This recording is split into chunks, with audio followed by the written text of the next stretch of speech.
नमो अरियंताणं नमो सिद्धाणं नमो आयर्याणं नमो वज्रायाणं नमो लोहे सौवसावुणं ऐसो पंच नमुकारो सौवपावपणासनो मंगलाहारणं च सौवेशीं ब्रह्मं वै मंगलम् मंगलम भगवान वीरो मंगलम गौतम प्रभु मंगलम शूलभद्राद्या जैन धर्मोस्तु मंगलम। प्रवचनનો વિષય છે ગૌતમ પ્રશ્ન પૂછે ગૌતમ ગણધર અને ઉત્તર આપે વીર તીર્થંકર। કોઈ અજ્ઞાત અને અનામી કરતાએ બનાવેલો 64 ગાથા અને 48 પ્રશ્ન ઉત્તરથી સુશોભિત એવો ગૌતમ પૃચ્છા નામનો આ ગ્રંથ ગુરુ ગૌતમ સ્વામીજી અને પરમાત્મા મહાવીર આ બંનેની એક આંતર ભૂમિકાને બતાવનારો આ ગ્રંથ છે। પરમાત્મા મહાવીરના હૃદયમાં પણ શિષ્ય પ્રત્યેનો પ્રેમ કેવો હશે, શિષ્ય પ્રત્યેનું વાત્સલ્ય કેવું હશે, પોતાના શિષ્યને મહત્વ આપવાની એક વાત કેવી હશે। ઘણીવાર એવું થાય કે બહુ નિકટમાં રહેનારી વ્યક્તિને આપણે ક્યારેક બહુ વજન કે વજૂદ નથી આપતા। બહુ નિકટની અંદરમાં રહેનારી વ્યક્તિની વાતને કદાચ આપણે ધ્યાનથી સાંભળતા પણ નથી। રોજ બરોજ જેની સાથે રહેવાનું, 4 દિવાલની વચની અંદરમાં રોજ જેની સાથે પનારો પડવાનો હોય, उस व्यक्ति की बात को कभी हम इतना ज्यादा महत्व देते ही नहीं। रोजनी व्यक्ति છે, રોજ કે છે, રોજ એની વાત સાંભળીએ છીએ। 24 કલાક પડછાયાની જેમ 30 વર્ષ સુધી પરમાત્માની સાથે સતત ને સતત જોડાયેલા એવા ગુરુ ગૌતમ સ્વામીજી જ્યારે જ્યારે પણ પરમાત્માને પ્રશ્નો પૂછ્યા છે, યા ભગવતી સૂત્રમાં પૂછ્યા અથવા તો ગૌતમ પૃચ્છા ગ્રંથની અંદરમાં પૂછ્યા, ઇવન એ સિવાય જ્યારે પણ પરમાત્માની સમક્ષ એમને શંકાઓ જ્યારે વ્યક્ત કરી અને પરમાત્માએ ગૌતમ સ્વામીના પ્રશ્નોને બહુ મહત્વ આપ્યું, બહુ પરમાત્માએ કવરેજ આપ્યું, એની ઉપર વધારે ધ્યાન કરી અને એનો વિસ્તારથી જવાબ આપ્યો। આ ગ્રંથ જાણે કે મને અને તમને શીખવાડે છે કે તમારી નિકટમાં રહેતા, તમારી બાજુમાં રહેતા, સતત તમારી સાથે જોડાયેલા, જેના તાર તમારી સાથે જોડાયેલા છે, જેના સંબંધો તમારી સાથે સતત ને સતત સાથે છે, એ વ્યક્તિની વાતને ક્યારેક મહત્વ આપવાનું। પરમાત્મા કહી શકતા હતા, અરે ગૌતમ શું આવા ફાલતુ સવાલ પૂછો છો, શું આવા નાના સવાલ પૂછો છો। હવે આ કેવી વાત છે ખબર છે, બહુ મોટો સીએ બન્યો હોય, ટોપ રેન્કર બન્યો હોય, જેને ટોપ રેન્કર તરીકે જેને સીએની પરીક્ષા એક્ઝામ પાસ કરી હોય અને એવા ભણેલા ગણેલા વ્યક્તિને કોઈ નાનકડો બાળક આવીને સવાલ પૂછે કે ભૈયા, અથવા તો અંકલ હો તો અંકલ, भैया हो तो भैया, कि भैया मुझे एक बाबत का जवाब दो, 1 + 1 कितना होता है। હવે ટોપ રેન્કર સીએ છે, હવે એને 1 + 1 આ સવાલ એને પૂછવાનો હોય જ નહીં। પૂછે તો એને એમ લાગે કે જાણે કે મારું ડિવેલ્યુએશન કરી રહ્યા છો, તમે મારું મહત્વ ઘટાડી રહેલા છો। અને આવા પાયાના સવાલો, બહુ નાનકડા સવાલો, ગૌતમ સ્વામી માટે આ સવાલ નાના હતા, પ્રભુ મહાવીર માટે આ સવાલો ભલે નાના હતા, પરંતુ સમાજની જે પીડા જે રીતે ગૌતમ સ્વામીએ જોઈ, સમાજની તકલીફ, સમાજને જેમાં ફસાયેલો જોયો અને જે ભૂલોને કરનારો સમાજને જોયા પછી ગૌતમ સ્વામીજી સમજી ગયા કે આ સવાલો ભલે નાના છે પણ બહુ મહત્વના છે। ઘણીવાર એવું થાય છે કે બહુ મોટા હાથીને નાનકડો એક મચ્છર પરેશાન કરી જતો હોય છે। આપણે એમ માનીએ આટલા મોટા કદાવર હાથીને કોણ પરેશાન કરે, કેટલો કદાવર, કેટલો તગડો, કેટલો વિરાટ કાયાવાળો આ શરીરને ધરાવનારો હાથી, હવે એને કોણ હંફાવે, કોણ એને પરેશાન કરે। मगर आपको पता नहीं है, छोटी सी मधुमक्खी, छोटा सा मच्छर अगर हाथी के कान में चला जाएगा तो हाथी परेशान થઈ જાય, हैरान થઈ જાય। हाथी એવો પરેશાન થાય કે હાથી પાગલ બની જાય। આટલા મોટા કદાવર હાથીને એક નાનકડો મચ્છર જો પરેશાન કરતો હોય તો ઘણીવાર બહુ મોટા અસ્તિત્વ અને વ્યક્તિત્વને ધરાવનારી વ્યક્તિને નાનકડા સવાલો મૂંઝવતા હોય છે, જે કોઈને પૂછી ન શકાય। પૂછો તો કોઈની પાસેથી સાચો જવાબ નથી મળતો।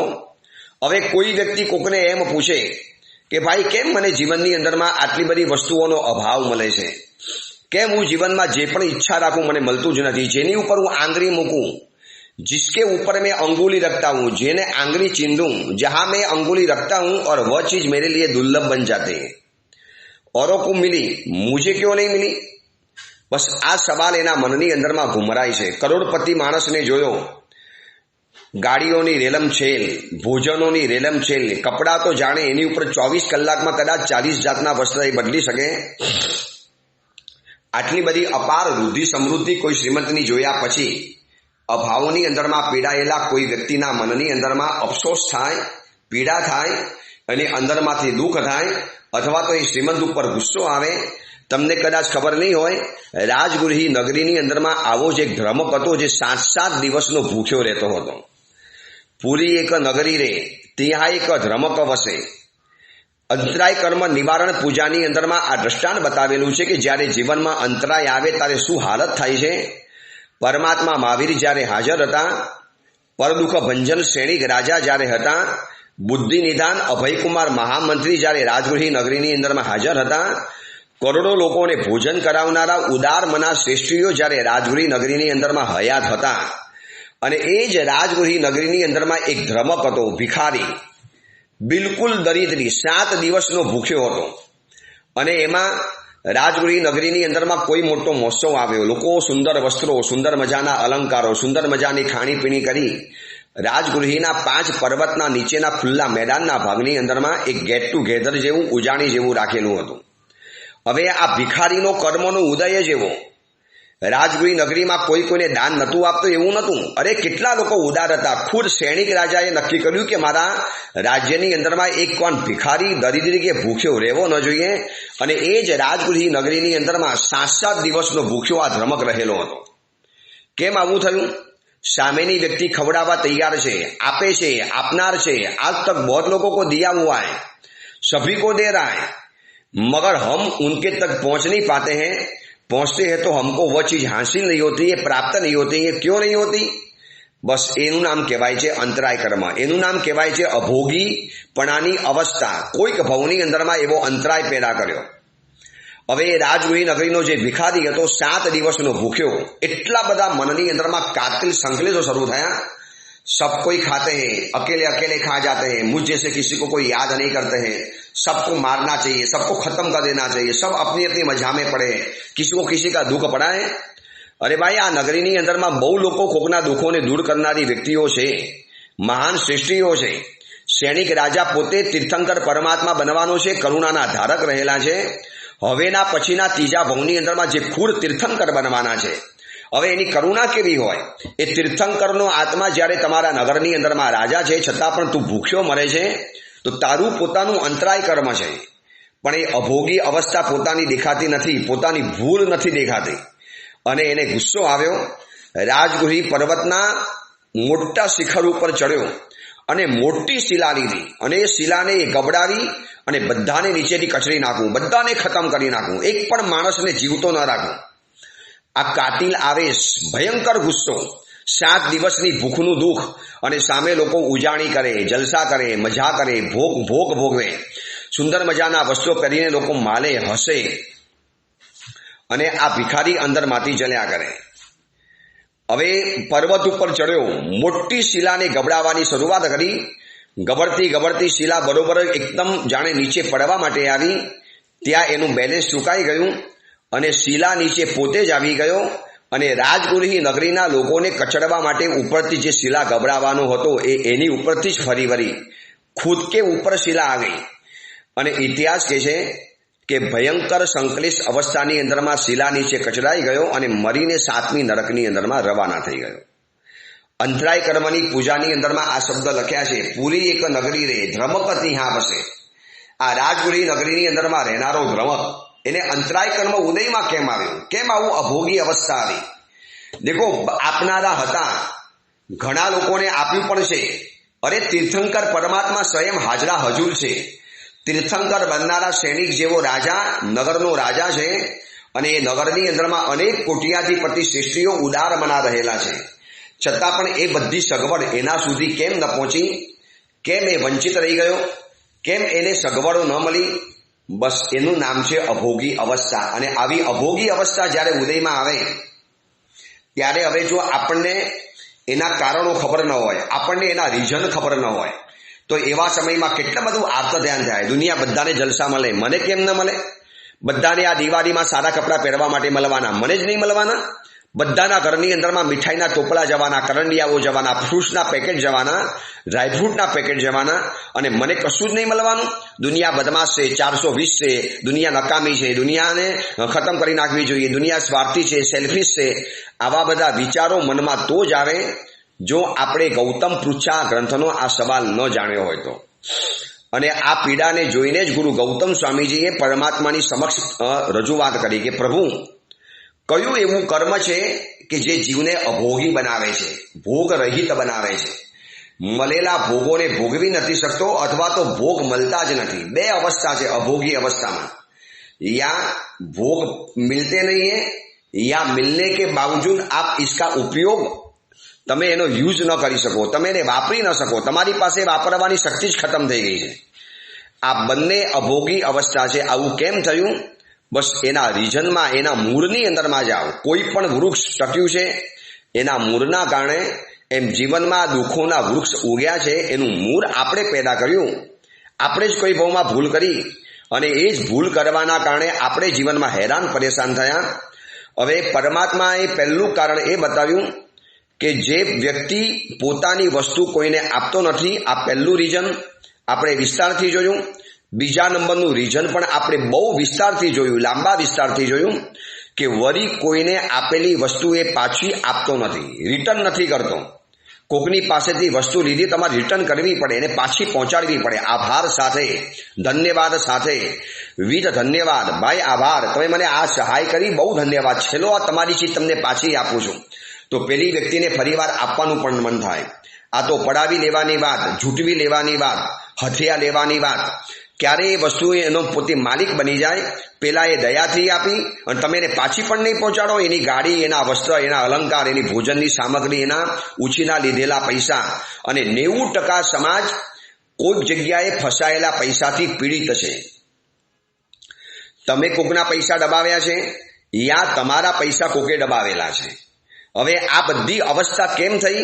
કારણ કે આપણે કોઈ ભવની અંદરમાં કોઈને પાછું આપ્યું જ નથી. આ બીજું રીઝન પણ આપણે વિસ્તારથી જોયું. આજે ત્રીજું નંબર અને ચોથા નંબરના રીઝનને જોવું છે, અને આ ચેપ્ટરને આજે પરિપૂર્ણ કરવું છે. ત્રીજા નંબરમાં પરમાત્મા કહે છે કે જીવ એ ગૌતમ, જીવ અભોગી કેમ બન્યો?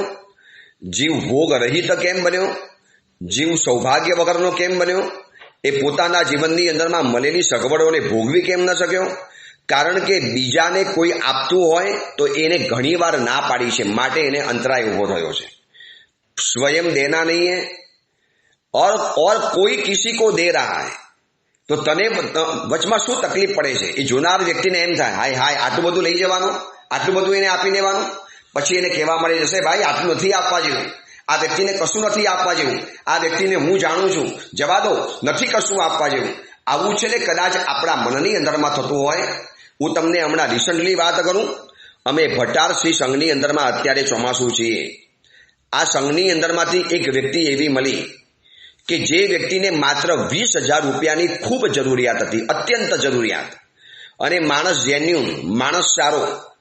હવે એ વ્યક્તિની ચહેરા ઉપરની જે ઉદાસીનતા જોઈ, એની તકલીફ જોઈ, એની પીડા જોઈ, એટલે પૂછ્યું, ભાઈ શું તકલીફ છે કોઈ?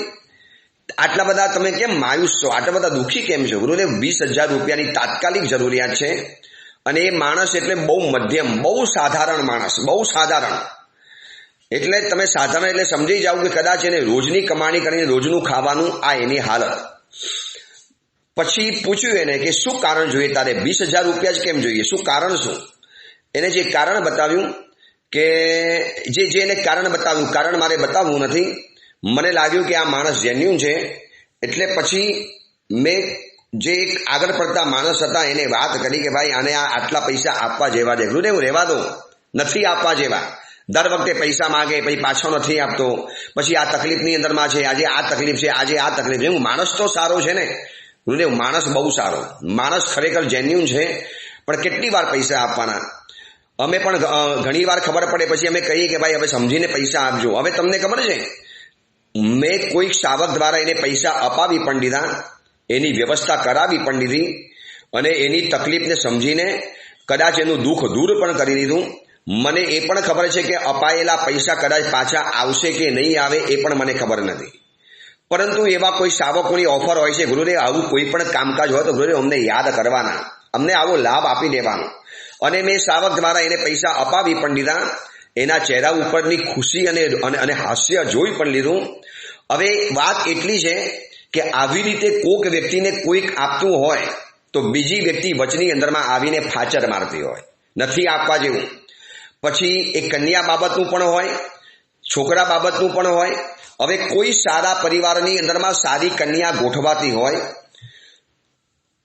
બધા સંયમ જીવન લઈ ન શકે અને એ સુશીલ કન્યા છે, સારો પરિવાર છે, એ પરિવારની અંદરમાં ગોઠવાતી હોય, ત્યાંય ઘણા એવા વાંક દેખા માણસો હોય જેને અંદરમાંથી છે ને સારું જોવાતું જ ન હોય અને આવીને નારદ વેડા કરશે, કહેશે ભાઈ દેખો સમજીને લેજો આ છોકરી, હું એને ઓળખું છું, ક્યારેક આવું કર્યું છે. પછી મનગઢંત પણ હોય અને કદાચ સાચી પણ હોય, બની શકે છે. યુવાની હતી, કોલેજમાં ગયેલા હતા અને અજ્ઞાન અવસ્થા હતી, અબોધ અવસ્થા હતી, મુગ્ધ અવસ્થા હતી અને ભોળપણની અંદરમાં કંઈક એવી ભૂલ થઈ પણ ગઈ હોય. પણ દોસ્ત અત્યારે તો સુશીલ જિંદગી જીવે છે, આવતીકાલે જવાબદારી ભરી જિંદગી જીવવા તૈયાર છે. શું કામ તમે કોકને આપતું હોય તો કોકને અડકાવો છો કેમ? વચમાં તમે દિવાલ બનીને કેમ ઉભા રહી જાઓ છો? ઘણીવાર એવું થાય છે કે કોક વ્યક્તિ કોકને અપાતો હોય ત્યારે ચીનની દિવાલ બનીને આડો ઉભો રહી જાય, ચટ્ટાન બનીને. હું તારી સાથે પહોંચવા નહીં દઉં, હું તને આ ચીજ આપવા નહીં દઉં. પોતાને નથી મળ્યું અને બીજાને મળે છે તો એના કારણે પણ હોય. પોતાની ઈચ્છા હતી અને એ ચીજ પોતાને નથી મળી અને પેલી વ્યક્તિને સહેલાઈથી મળી જાય છે, એ પણ કારણ હોય. અથવા તો ઘણાનું એવું નેચર જ હોય કે કોકનું સારું એ જોઈ ન શકતા હોય એટલે આવીને વચની અંદરમાં અટકાવે. તો પરમાત્મા કહે છે કે તમે ભલે આ ભોગમાં તો સફળ બની જશો, તમે એ વ્યક્તિને એ ચીજ પામતા કે પહોંચતા તમે એને અટકાવી પણ શકશો. એકવાર તમે અટકાવી પણ દીધું તમારા સત્તાના જોરે, તમારા પાવરના જોરે, તમારી બુદ્ધિના જોરે કે તમારી હોશિયારીના જોરે કે તમારી કુટિલતા કે માયાના જોરે, XYZ. પણ આવનારા ભવની અંદરમાં તમે અભોગી બનવાના છો એ સુનિશ્ચિત બની ગયું. હવે આવનારા ભવની અંદરમાં તમે વંચિત રહેવાના, તમે રહિત રહેવાના, તમે ગરીબ રહેવાના, તમે ભૂખ્યા રહેવાના.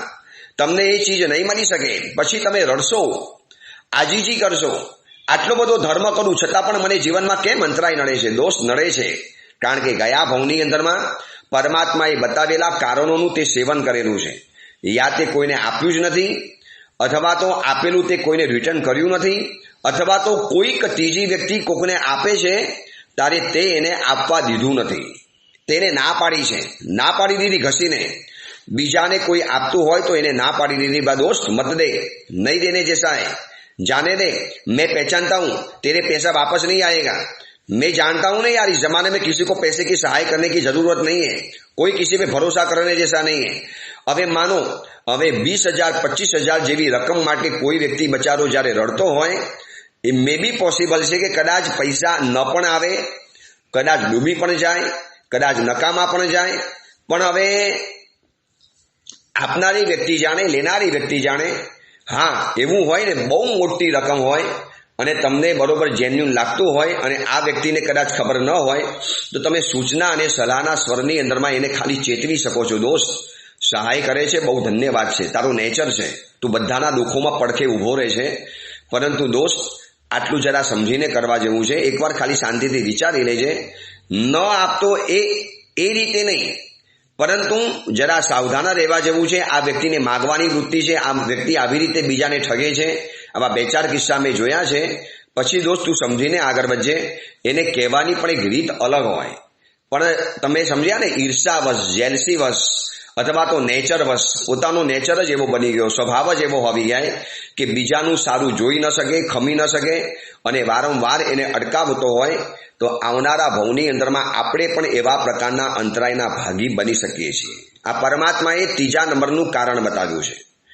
અને 4થા નંબરનું કારણ હવે એ બતાવ્યું કે આપ્યા પછી ખેદ અને પશ્ચાતાપ કરે. જોજો કેટલા અદ્ભુત 4 કારણ બતાવ્યા છે અભોગી બનવાના, જીવનમાં અંતરાય કર્મ ઉત્પન્ન થવાના. અંતરાય કર્મની ચીનની મોટી દિવાલ જીવનમાં જે પેદા થઈ જાય છે એનું કારણ પરમાત્માએ 4 રીઝન બતાવ્યા ગૌતમ સ્વામીના સવાલની અંદરમાંથી. પહેલા નંબરનું બતાવ્યું, જે પુરુષ પોતાની વસ્તુ કોઈને આપતો નથી, વળી કોઈની આપેલી વસ્તુ પાછી આપતો નથી, બીજાને કોઈ આપતું હોય તો ના પાડી દે છે. આ 3 બાબત જોઈ. હવે આજે આપણે ચોથા નંબરની બાબતને પણ આજે વિચારી લેવી છે કે આપ્યા પછી ખેદ અને પશ્ચાતાપ કરે. શું કામ મેં આપ્યું, ખોટું આપ્યું, નતું આપવા જેવું, બહુ ઉતાવળ કરી લીધી, આ લોકોએ મને ચડાવી દીધો એટલે ચડાવો બોલી લીધો, નતો બોલવા જેવો, અરે યાર મારે પણ સમજી લેવા જેવું હતું, આ ખોટા સંગીતકારે સંગીત વગાડ્યું, ગુરુદેવે પ્રેરણા કરી, લોકોએ જય જયકાર કર્યો, લોકોએ શેઠજી કર્યું અને શેઠજી બચારા તણાઈ ગયા અને મેં પૈસા લખાવી દીધા, ચડાવો લઈ લીધો, આ વસ્તુ આપી દીધી. હવે શું કામ પસ્તાવો કરવાનો? આપ્યું તો સુંદર કાર્ય કર્યું છે, હવે અનુમોદના તો કરો. અને આનું નેત્ર દીપક દ્રષ્ટાંત છે મમ્મણ શેઠ.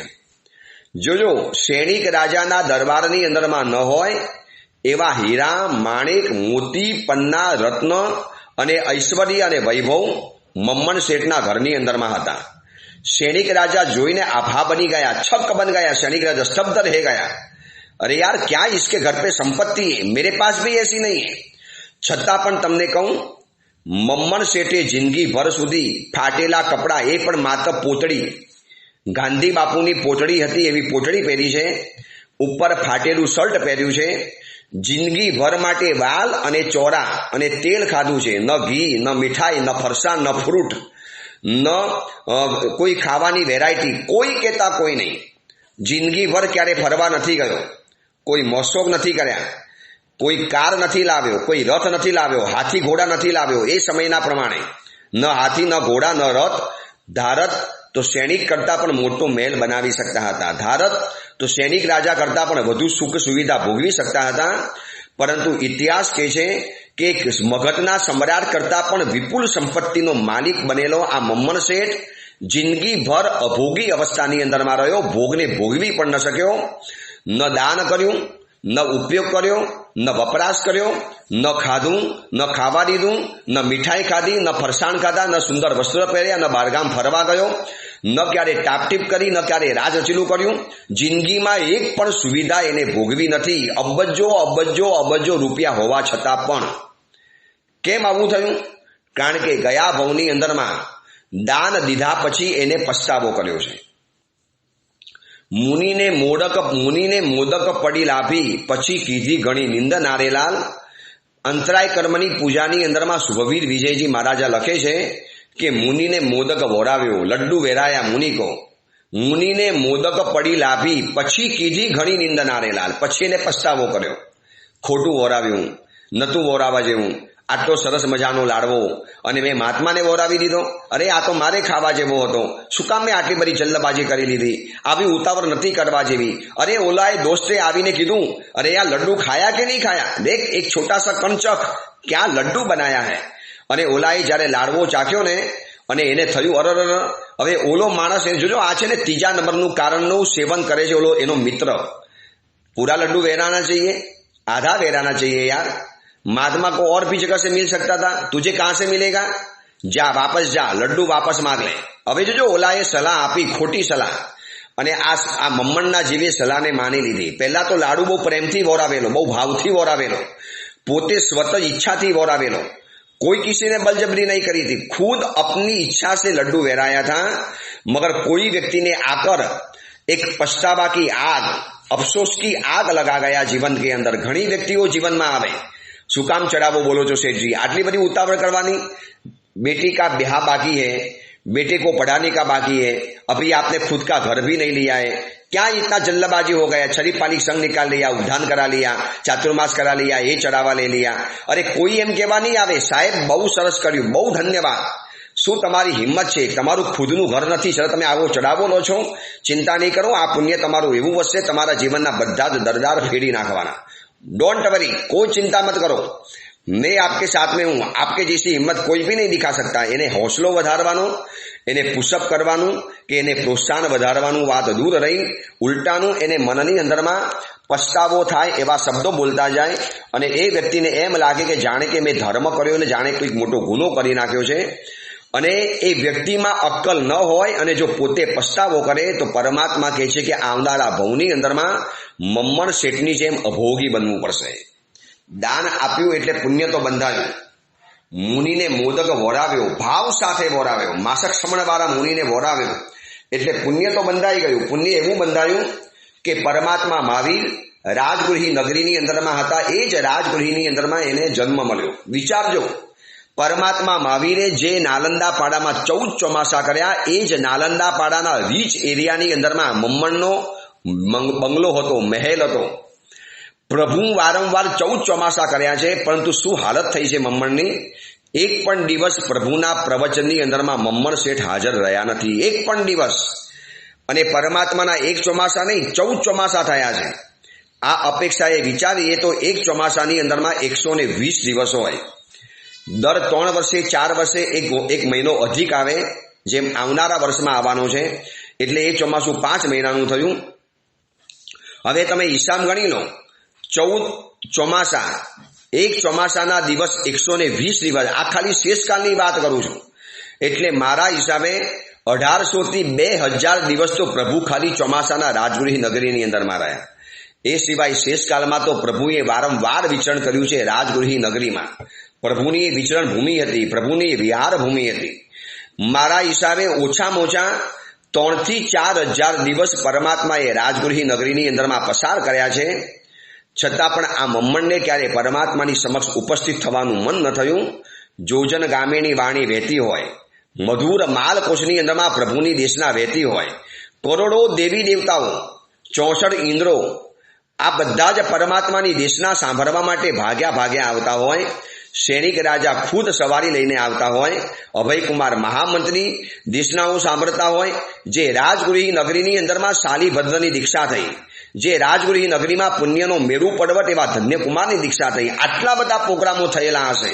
કેટલી દીક્ષાઓ, સૈનિક રાજાની ખુદ 10 રાણીઓએ દીક્ષા લીધેલી છે, અભયકુમાર મહામંત્રીએ દીક્ષા લીધેલી છે. રાજગૃહી નગરીમાં તો પ્રભુએ ધૂમ ધડાકા કર્યા છે, પ્રભુએ જબરજસ્ત તહેલકો મચાયો છે રાજગૃહી નગરીની અંદરમાં. અને એ જ રાજગૃહી નગરીના નાલંદા પાડાની અંદરમાં રહેનારા આ મમ્મણને આટલા બધા દિવસો પ્રભુ રાજગૃહી નગરીમાં રહ્યા, આટલી બધી દીક્ષાઓ થઈ, આટલા બધા મહોત્સવો થયા, આટલા બધા જબરજસ્ત જૈન શાસનના ઐતિહાસિક કાર્યો થયા, પણ એક દિવસ મમ્મણને એમાં જવાનું મન ન થયું. કેમ? કારણ કે અંતરાય કર્મનો ઉદય કેમ બંધાયો? કારણ કે ગયા ભવની અંદરમાં આપ્યા પછી એને ખેદ કર્યો, પશ્ચાતાપ કર્યો. આ સાંભળનારા લોકોને કહું છું કે સારું કામ કર્યા પછી ઘણીવાર આપણને પસ્તાવો થઈ જાય. મેં એને સહાય કરી, જોયું મને શું ફળ મળ્યું? ખોટી સહાય કરી. હવે સહાય તમે કરી લીધી છે, ફરીવાર નહીં કરતા તમારી મરજી. યાર નહીં કરો આપકી મરજી, મગર અભી કર રહે ઉસકો પશ્ચાતાપ કરો કર્યો. અને પશ્ચાતાપની આગ દ્વારા તમે તમારા પુણ્યને જલો છો કેમ? બારી કેમ નાખો છો? ખતમ કેમ કરી નાખો છો? શું કામ આટલો બધો પસ્તાવો કરીને તમે રડો છો, ખેદ કરો છો? અને એના કારણે અંતરાય કર્મ ઊભો થશે. આવનારા ભવની અંદરમાં સંયોગ નહીં મળે, સામગ્રી નહીં મળે. સંયોગ અને સામગ્રી મળશે તો એનો ઉપયોગ કરવાની સદબુદ્ધિ પેદા નહીં થાય, તો નુકસાન થાય છે. આ ભવની અંદરમાં સારું કર્યા પછી જો આપણે પસ્તાવો કરીએ તો નુકસાન થાય. આવનારા ભવની અંદરમાં આપણને એવા શુભ સંયોગો મળશે જ નહીં. કદાચ મળશે તો એની સામગ્રી નહીં મળે. સામગ્રી મળશે, તેનો સદુપયોગ કરવાની સદબુદ્ધિ પેદા નહીં થાય. જોઈ લો મમ્મણ શેઠજીને સંયોગો તો મળ્યા, સામગ્રી તરીકે ખુદ ભગવાન મહાવીર તીર્થંકર હાજરા હજુર હતા. ગુરુ ગૌતમ સ્વામી જે રાજગૃહ નગરીમાં વિચરતા હતા, જેને દીક્ષા આપે અને એને કેવલ જ્ઞાન એવા લબ્ધિના ભંડાર ગુરુ ગૌતમ સ્વામી રાજગૃહ નગરીમાં વિચરતા હતા. એ જ નાલંદા પાડાની અંદરમાં પ્રભુની સાથે 14 ચોમાસા ગૌતમ સ્વામીજીએ કર્યા. પણ કેટલી બધી સદબુદ્ધિ રહિત અવસ્થા મળી, સામગ્રી અને સંયોગનો ફાયદો ન ઉઠાવી શક્યો અને દુર્બુદ્ધિના કારણે પ્રભુની દેશનામાં ન ગયો. હાય પૈસાને ભેગા કરતા જ ગયા. અરે જિંદગી પર વાલ અને ચોરા ખાધા છે, ફાટેલા કપડાં પહેર્યા છે, એક પણ દિવસ શાંતિથી સૂતો નથી, સુખ સુવિધા જીવનમાં ભોગવી નથી. અને આ બધાનો નતીજો એ આવ્યો કે મરીને 7મી નરકની અંદરમાં મમ્મણ શેઠ આજે રવાના થઈ ગયેલા છે. 33 સાગરોપમનું નરકનું આયુષ્ય અત્યારે ભોગવી રહેલા છે. કેમ આવું બન્યું? માત્ર કોક સારું કાર્ય કર્યા પછી કરેલો ખેદ, કરેલો પશ્ચાતાપ. વિચારજો કેટલું ભયંકર નુકસાન આપણે આપણી જાતનું કરી રહેલા છીએ. સારું કર્યા પછી કેટલી વાર પસ્તાવો કર્યો, ખોટું આમ કર્યું, નતું કરવા જેવું, खोटी गोचरी ओरावी दी थी, खोटो चढ़ावो बोली दी, तो मैंने इनके लिए अच्छा करा गलत करा, कभी दोबारा नहीं करूंगा इसके लिए, अभी किसी के लिए कुछ करना ही नहीं चाहिए जीवन में।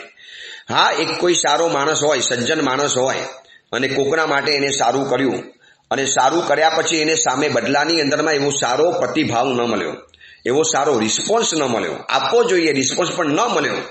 હવે એના કારણે પછી કરેલાનો પસ્તાવો કરી અને એ શુભ કાર્ય ઉપર અગ્નિ ફેરવતો જાય, શુભ કાર્યને પસ્તાવો કરીને બાળતો જાય। તો પરમાત્મા કહે છે એને ચોથા નંબરના રીઝનનું કારણનું સેવન કર્યું અને એના કારણે એ વ્યક્તિને જીવનની અંદરમાં અંતરાય કર્મ ઊભા થવાના, એ વ્યક્તિના જીવનની અંદરમાં ભોગ આવશે પણ નહીં અને કદાચ આવશે તો એ પોતાના જીવનની અંદરમાં ભોગોને ક્યારે ભોગવી નહીં શકે, ભોગ ક્યારે એના જીવનની અંદરમાં એટલે એને જીવનમાં ક્યારે આનંદ પ્રમોદ કરી પણ નહીં શકે। સતત એને એમ થાય કે બસ બધું મૂકી રાખું, પછી વાપરીશ, બસ આ જ ભાવની અંદરમાં રમ્યા કરે અને સારી વસ્તુ જીવનની અંદરમાં ક્યારે ભોગવી ન શકે। તો પરમાત્મા કહે છે કે આ રીઝનોથી બચો, એનાથી સાવધાન બનો। પરમાત્માની આ વાતને જાણ્યા પછી આપણા મનની અંદરમાં એમ થવું જોઈએ કે હું આવી ભૂલોનો ભોગ તો નથી બનતો ને। ગૌતમ સ્વામીજીએ કેવી દયા કરી, કેવી કરુણા કરી કે આપણા મનની મૂંઝવણોને ભગવાન સમક્ષ સ્પષ્ટ કરી, ખુલ્લી કરી અને જેના કારણે આપણને આ બધું જાણવા માટે મળ્યું। ચલો, દિવાળીના દિવસો શરૂ થઈ જશે। આજથી 9 દિવસના વિશિષ્ટ પ્રવચનો ભટારસિંહ સંઘની અંદરમાં શરૂ થવાના છે। એમાં શરૂઆતના 2 દિવસ આજ અને કાલ 2 દિવસ પ્રવચન રહેશે। પુણ્યપાલ રાજાને આવેલા જે 8 સપના હતા અને એના દ્વારા પરમાત્માએ જે ભરત ક્ષેત્રનું ભવિષ્ય બતાવ્યું, ઓડિયો પ્રવચનમાં પણ આ પ્રવચન આપણે શરૂ કરવાના છીએ। 22 તારીખથી આ ઓડિયો પ્રવચનની અંદરમાં આપણે આ પ્રવચન શરૂ કરીશું। આવતીકાલથી 3 દિવસ કદાચ પ્રવચન મંગલિક રહેશે। આજે થઈ 18 તારીખ, 19, 20 અને 21, કારણ કે 3 દિવસ વહેલી સવારનો કાર્યક્રમ છે, વહેલી સવારનો વીરવંદના, ગૌતમ વિલાપ અને બીજો એક કાર્યક્રમ વહેલી સવારે 6 વાગે શરૂ થઈ જવાનો। હવે હું આ પ્રવચન રોજ 6 વાગે તો શરૂ કરી લઉં છું, પરંતુ એ 3 દિવસ પ્રવચન માંગલિક રહેશે અને 22 તારીખથી વળી પ્રવચન શરૂ થઈ જશે અને 22 તારીખથી 22, 23, 24 અને 25 આ 4 દિવસ આપણે સપનાના પ્રવચન કરવાના છે। પુણ્યપાલ રાજાને આવેલા સપના અને એના દ્વારા બતાવેલું ભરત ક્ષેત્રનું ભવિષ્ય, આપણે કેવા થવાના છીએ, આપણી મનોવૃત્તિઓ કેવી થવાની છે, આપણું અંતર જગત કેવું બનવાનું છે, એ બધાનું બયાન પરમાત્માએ આ પુણ્યપાલ રાજાના સપના દ્વારા બતાવેલું છે। એની વાત આપણે 4 દિવસ કરીશું। 26 તારીખે બેસતા વર્ષનું મંગલિક છે, એ મંગલિકને સાંભળીશું અને ત્યાર પછી વળી પાછું કારતક સુદ બીજના દિવસથી ગૌતમ પૃચ્છાના પ્રવચનની અંદરમાં આપણે જોડાઈ જઈશું। આ વખતનો શેષકાલ પણ ગૌતમ પૃચ્છાના પ્રવચનોની અંદરમાં જ આપણે જાણીશું, કારણ કે હજી તો આપણે 10 સવાલ થયા છે, હજી ટોટલ 48 સવાલો જાણવા છે, પ્રશ્નો જાણવા છે અને બહુ ઉત્તમ પ્રકારના પ્રશ્નો આગળ આવે છે। એટલા પાયાના સવાલો ગૌતમ સ્વામીજી પૂછે છે। ખાસ બધાને પ્રવચનોની અંદરમાં જોડતા રહેજો, પ્રવચન સાંભળવાની પ્રેરણા કરતા રહેજો। એને કહેજો કે આ ઓડિયો માધ્યમ દ્વારા પ્રવચન છે, ભગવાન મહાવીરની ડાયરેક્ટ વાણી આપણને સાંભળવા માટે મળે છે, બહુ સહેલી ભાષામાં, સરળ ભાષાની અંદરમાં, વર્તમાન સમયની પરિપ્રેક્ષ્યને અનુરૂપ। તો ખાસ લોકોને પ્રેરણા કરતા રહેજો। એ જ મંગલ કામના, મંગલ ભાવના, જેના વિરુદ્ધ કાંઈ પણ બોલાવ્યું હોય તો મિચ્છામી દુક્કડમ।